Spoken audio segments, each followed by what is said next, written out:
So, welcome. Thanks for joining us. We have Thank with us today Chief Travis Halling. Chief, how you doing, shipmate? Oh, I'm doing well. Thank you, sir, for asking. Living Good, the dream, good. like I say. So, I want to ask you a few questions. We'll talk about Coast Guard recruiting, and you as a guy, just a cool guy. So, Chief, where are you from? Where am I from? I'm from East County, San Diego, originally. A little place called Lakeside, California. Lakeside. Is that Lakeside. where the R&B group Lakeside is from? I doubt it. Okay, that's We were that's never a that's world. late '70s stuff. I'm dating myself. Oh, How long have you been in the Coast Guard, Chief? I've been in over 18 years now. Ah, So little. congratulations. Thank you. I'm close. I'm close to 20. So Are you looking to stick it out? You gonna do 30, or are you looking to? I'll do 20, maybe up to 24 is what I'm thinking. It depends on what opportunities I have available at that time. So I'm pretty happy right now with my Coast Guard career, and I get to go out on a high note with this whole recruiting job. So you know, Outstanding. yeah, So you are MST, right? A Marine Science Technician. correct. Yes, marine science technician. I've been doing that probably about 14 years now. Okay. What Yeah. led you to becoming MST? Well, honestly, the big mission of a marine science technician is environmental response, hazmat response, and just kind of keeping the waters clean. So for me, being an outdoorsman, a surfer, somebody who just enjoys being out in the water, I wanted to do my part to have the environment be a better place for my kids. So made sense to me. So and that was one of the big missions of the Coast Guard is environmental response. So. Definitely, definitely. Is you said you've been in for 18, but you've been in MST for 14 years. What were you doing the previous 4 years? So I was actually a fire control technician. We later merged rates to become electronics technicians. I worked on weapons systems, radar systems, things of that nature. So, Gotcha. And you left that rate because you found like you found your calling in marine science technician field, or definitely, it was just a better fit for me. So, Roger. yeah. So I mean, I have to say, quality of life and what I'm doing right now is amazing. So, Okay, good yeah. deal. What just so people kind of understand a little bit better, what are a few, and we don't have to get into all of them, but what are a few of the statutory missions of the Coast Guard? Sure, we do a lot of drug interdiction, migrant interdiction, aids to navigation. The big one, honestly, though, search and rescue. That's what we're kind of known for, going out and getting people out of the water that need our help. Good deal. Yeah. What uh what led you to pursue recruiting at this point in your career? Well, honestly, I'm getting like down to the end of my career, and I always live by a certain code of leaving something better than I found it. So I'm trying to get the best, brightest, most diverse workforce that we can in the Coast Guard. So what I'm trying to do is bring in my replacement. I So like it. yeah, just trying to make everything a little bit better. I do indeed. How has COVID affecting recruiting and that whole process? It definitely has shifted the way that we conduct business. Used to go to, outreach events, schools, career fairs, and that's kind of shut down, honestly. So a lot of it's like getting creative of like, okay, well, we still have a target audience. How do we get a hold of them? So, it's calling people, making connections with people within the community. I know we talk about video games and just meeting people sometimes virtually. So I've done a lot of phone calls, whether it's via Skype, it's Zoom, Teams, and it's just a different way to meet people without necessarily being in the same room. So, what are you looking for in a recruit? What's your ideal recruit? My ideal recruit, honestly, somebody who has passion, somebody who wants to make a change in the world and is willing to do the work. When I talk to people about the Coast Guard, it's being part of a team for something that's bigger than yourself.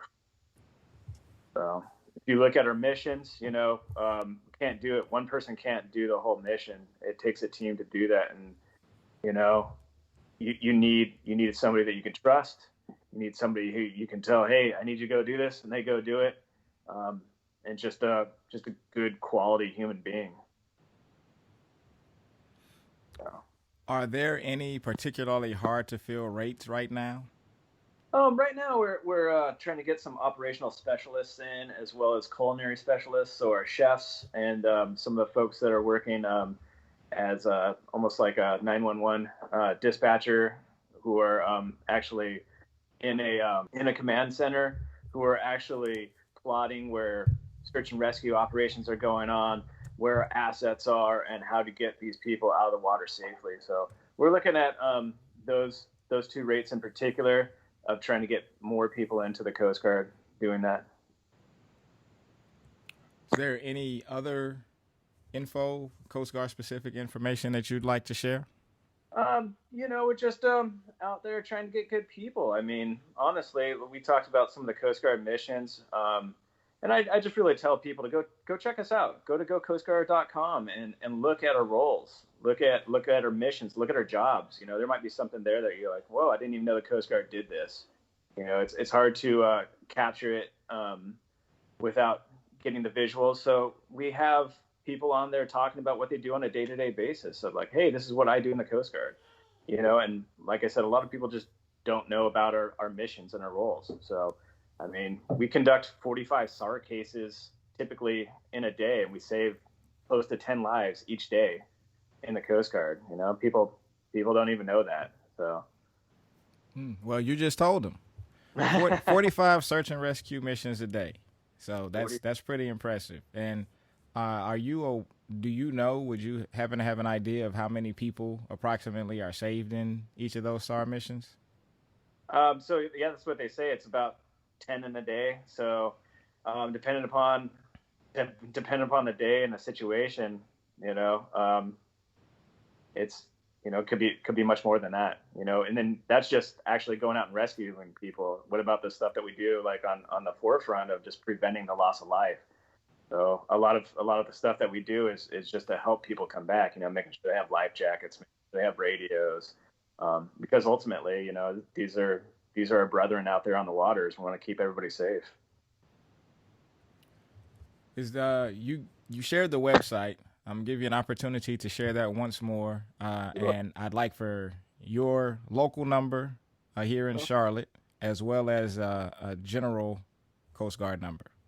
Sure. So, gocoastguard.com is a website. If you just type that in, do a Google search for Go Coast Guard, you'll find the website. Our local number for the office is 704-598-5696. That's for the Charlotte area. That's 704-598-5696. And you said the Charlotte area, but your region is actually a little larger than Charlotte. So It really who all is. falls into your region? We're looking at portions of Tennessee, West Virginia, Virginia. We also get people from South Carolina. Just due to the location of us being right there in Charlotte, we're probably the closest ones around. So, Good deal. now, Now, thank you. you have a really interesting hobby. Do you mind sharing how you got into that and what it is? Sure. I got into blacksmithing probably.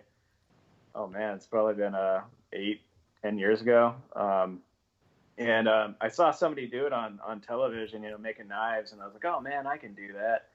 And I couldn't.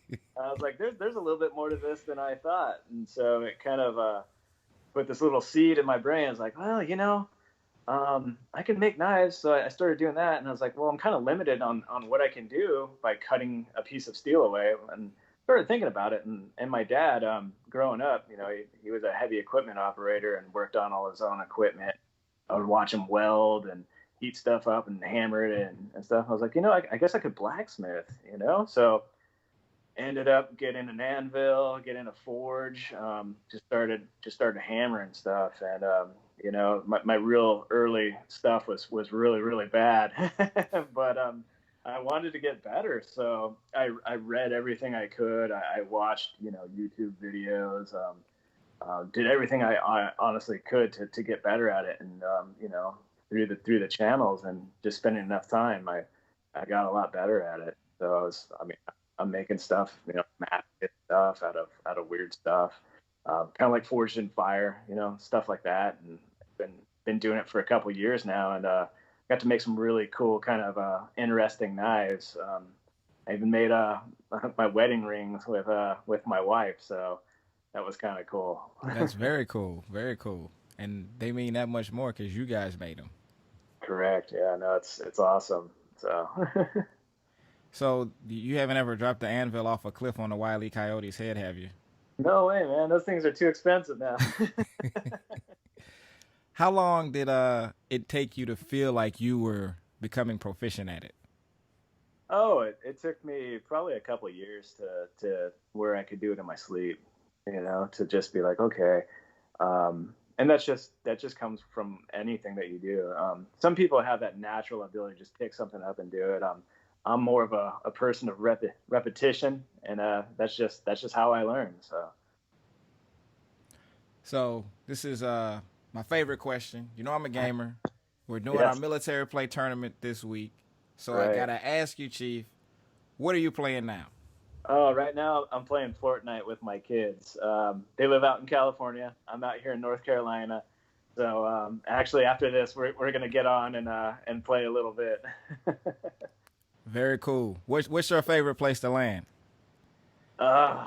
Wherever my kids tell me to. Now, I actually land on the outskirts because I'm not good and I want to get my weapons before somebody just ends me quick.